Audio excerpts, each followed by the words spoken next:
Excited na sina Marian Rivera at Dingdong Dantes na malaman ang kasarian ng kanilang magiging baby. Thankful din si Marian dahil sa kabila ng pagbubuntis niya ay sunod-sunod pa rin ang kanyang showbiz commitments. Ang Star Bites sa atin ni Nelson Canlas.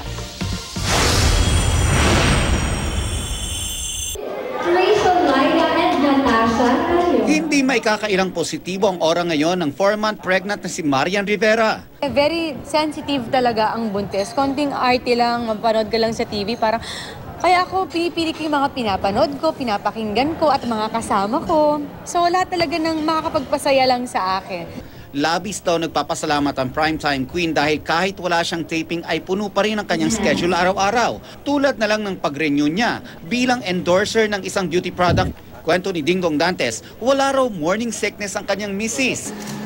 Hindi rin daw delikado ang pagbubuntis ni Yanyan, kaya hindi siya pinagbabawalan ng kanyang doktor na mag-swimming, aerobics at iba pang ehersisyo. Nagpatingin sa kanyang OB-gynecologist si Marian kasama si Dingdong para sana malaman ang gender ng kanilang chikiting. Akala namin makikita na namin kasi pag pinakikita, biglang magtatago siya. Tapos bubukan niya ulit, magtatago ulit siya. Biniro ko pa si Marian na dahil lalo siyang gumaganda ngayon, ay baka babae na ang kanyang ipinagbubuntis. Ay, iba yung pakiramdam ko. Ay!